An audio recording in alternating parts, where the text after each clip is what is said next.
Here's a question for you. How does your marriage reflect the gospel? Rachel and I just posted an article today about the gospel. What is the gospel? What is a Christian marriage supposed to look like? And it's one of the things that I've been thinking about the last few days. Was talking to some of our clients about this actually last night, thinking about what is it the purpose of a marriage? Is it just for us to have love? Is it for us to have kids?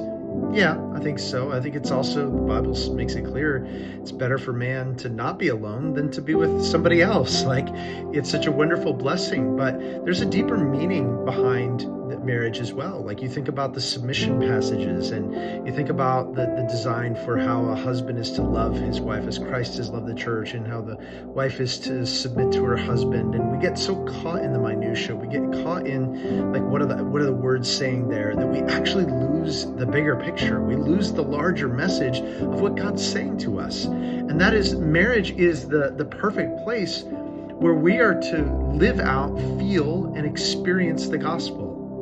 To forgive and to be forgiven. To get mercy when we don't deserve it. To love when we don't, to be loved when we know we're not lovely. To love the other one when you know they're not being lovely either.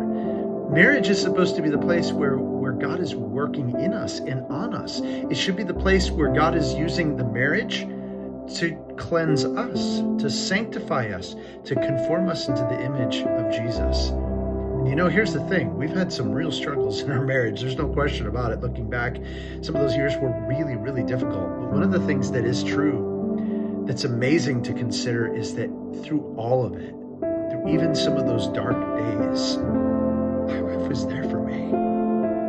And she's still with me. She's still by my side. And isn't that amazing to consider? Now, I know that marriage, there are those dark seasons.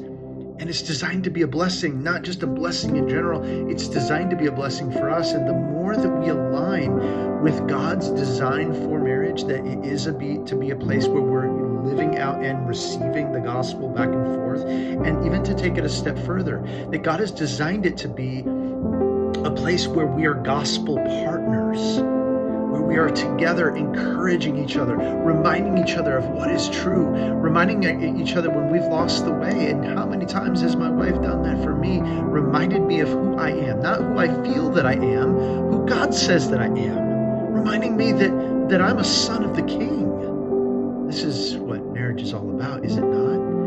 And if we get in a dark place, friends, and we're just like trying to be in survival mode, and we're just trying to get through the next day, or we're just trying to get our spouse to love us, or if we're just hoping that they're going to lead the way, we're just going to be frustrated. We're going to live in a place of resentment, and that's going to build up maybe with time, but it can build up really quick. And this is not what God designed marriage to be. It's supposed to be a place where when we forget who we are, that our spouse will remind us of the sweet little reminders of who we were meant to be, indeed who we are. That they would call us to the higher version of ourselves, that they would remind us, and we would remind them, that we are new creations in Christ Jesus, that the old is gone, the new has come, and that we are not to live according to the flesh any longer. We're not to living out our sinful ways.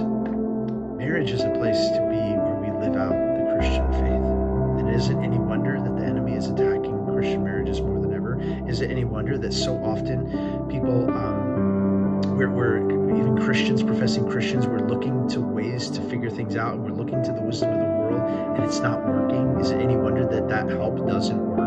Of course it isn't. So my friends, I want to encourage you today to ask that question. Does my marriage reflect the gospel? Because if it doesn't, this is what we're called to. And if you're like, okay, Scott, that sounds good. How do I get there? That sounds like so far away. You don't know my situation. You don't know how dark it is.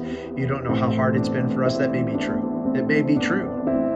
But I will tell you, we were once in a dark place, and we've helped countless numbers of people who've also been in those hard places too. But that's not the end of the story. Our God is a redemptive God. Our God is the one who brings life from death. It's wintertime right now here in Tennessee, but we know one day soon spring is coming. How does new life come? God brings it. And that's what he's in the business of doing. And if that's you today and you're wondering, all right, how do I begin shifting that? How do I begin even thinking about implementing God's design, God's way for doing marriage. I want to encourage you to go to turnaroundmarriage.live, check that out, and see our 5 simple shifts that Christian used to turn things around very, very quickly. Find that connection, and really more than anything else, to find a way to implement the gospel in their marriage. Hope that helps.